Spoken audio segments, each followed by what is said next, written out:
If you're over 60 and you eat this one food on a regular basis, there's a real chance it's quietly working against your prostate every single time it touches your plate. And the most frustrating part is, almost nobody is going to sit you down and tell you which food it is. You'll get told to drink more water. You'll get told to get up and pee more carefully at night. But the one thing sitting in your fridge right now, the thing you probably ate this week without a second thought, the thing the World Health Organization has actually flagged, that part stays quiet. So let me say it plainly, because you deserve to hear it straight. I've sat across from men your age for years. Men like Raymond, 66, who came in worried about waking up 4 times a night to use the bathroom, convinced it was just his age. And the first thing I always ask isn't about his bladder. It's about his breakfast. Because for Raymond, like a lot of men, the morning started the same way it had for 40 years. Bacon, or sausage, or a slice of ham folded into eggs. Lunch was a deli sandwich. And he had no idea that the one habit he thought was harmless was the one I was most concerned about. So here's the food. It's processed meat. I'm talking about bacon, sausage, hot dogs, salami, pepperoni, ham, and the cold cuts in the deli sandwich. Any meat that's been smoked, cured, salted, or chemically preserved to make it last longer and taste richer.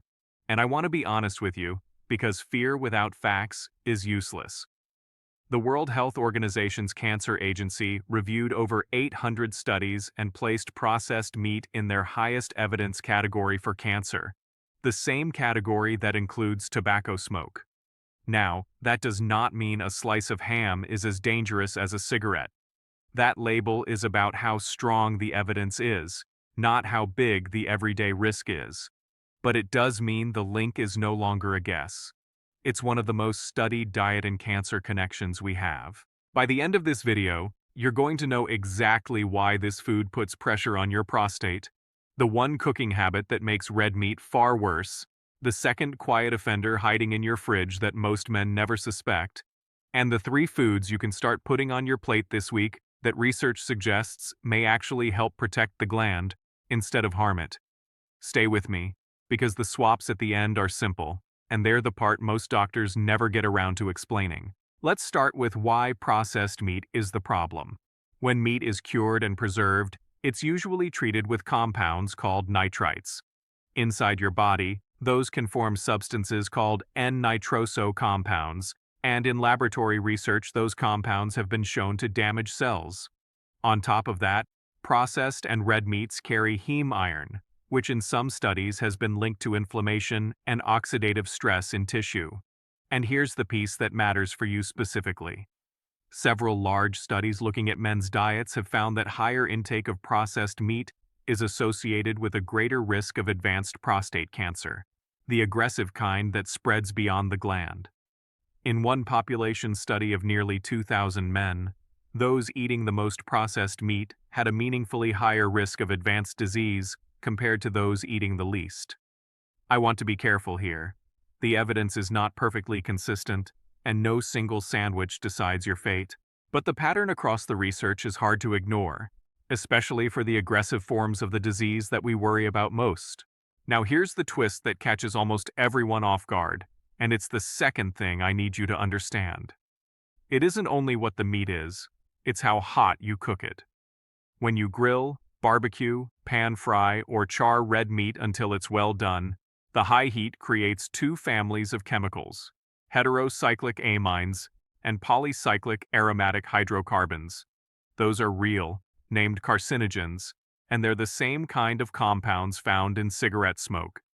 In that same study of nearly 2,000 men, the ones eating a lot of grilled and well-done red meat, think the burger cooked hard on the barbecue, the steak charred black at the edges, had a notably higher risk of advanced prostate cancer than men who ate it less often or cooked it gently.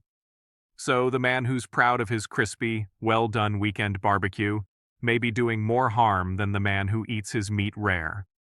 That's not a sentence you hear every day, but the research has been pointing at it for over a decade. Take a breath and think about your own week for a second, because this is the third thing, and it's the one that surprises men the most. You might be telling yourself, I don't eat that much of this stuff, but add it up honestly. The 2 strips of bacon on Sunday, the ham in Tuesday's sandwich, the hot dog at the game, the pepperoni on the pizza, the salami you snack on. For a lot of men over 60, processed meat isn't an occasional treat, it's a quiet daily drip. And it's the daily drip that matters, because risk in this research tends to rise with the amount you eat over time, not with one meal. That's exactly what was happening with Raymond. He didn't think he ate much of it. But when we actually counted, it was showing up in some form almost every single day. Now let me give you the second quiet offender, because I promised you one, and because it lives right next to the meat in your fridge. It's whole milk and full-fat dairy. I'll be straight with you. This one is more debated, and I don't want to overstate it. But several large studies have found that men who drink a lot of whole milk have a modestly higher risk of the more aggressive, fatal forms of prostate cancer, and that men already diagnosed who keep drinking whole milk may face a higher risk of the disease progressing. Researchers think it may have to do with the animal fat and with a growth signal in the body called IGF-1 that high dairy intake can raise. The interesting part is that low-fat and skim dairy don't show the same consistent link. So this isn't never touch dairy. It's be thoughtful about how much full-fat, whole milk you're pouring every day, especially if your prostate is already on your mind. Before we get to the good news, I want to connect this to something you actually feel, not just something on a lab report. Many of you aren't lying awake worried about a diagnosis. You're worried about the bathroom, the getting up at night, the weak stream, the feeling that you never quite empty. That's usually the prostate enlarging, what we call BPH, and a big driver of that is chronic low-grade inflammation in the body. The very same diet that's heavy in processed and charred meat and full-fat dairy is a diet that tends to keep that inflammation simmering. So when we talk about cleaning up these foods, we're not only talking about a cancer risk years down the road, we may be talking about how comfortable your nights feel a few months from now. That's the part that's worth doing this for. So let's flip it, because you didn't come here just to feel bad about breakfast. Here's the fourth thing, and it's the part you can act on this week. The first food to start putting on your plate is cooked tomatoes. Not raw, cooked in sauce, soup, or paste, ideally with a little olive oil. Cooking tomatoes releases a compound called lycopene that your body absorbs far better that way, and lycopene is one of the most studied protective compounds for the prostate. In one large study of men, adding just 2 servings of tomato sauce a week was linked to a meaningful reduction in the risk of prostate cancer progression. 2 servings. That's a bowl of tomato soup and a plate of pasta with real tomato sauce. That's not a sacrifice. That's a Tuesday. The second food is the cruciferous family: broccoli, cauliflower, Brussels sprouts, cabbage, and kale. When you eat them, your body produces a compound called sulforaphane, and in laboratory research, it appears to selectively target unhealthy prostate cells while leaving the healthy ones alone. In one large population study, men who ate cruciferous vegetables several times a week had a substantially lower risk of aggressive prostate cancer than men who rarely ate them. Lightly steam them or chop them and let them sit a few minutes before cooking. That helps the protective compounds form. And the third food is fatty fish: salmon, sardines, mackerel, trout. These are rich in omega-3 fats, and several studies have linked higher omega-3 levels in men to a lower risk of the high-grade, aggressive prostate cancers. The simplest move of all is this: a couple of times a week, the meal that used to be a grilled burger or a sausage becomes a piece of baked salmon instead. You're not just removing a risk, you're adding a protection in the same bite. That's the swap. That's the whole game. Let me bring this home for you. 3 things to remember.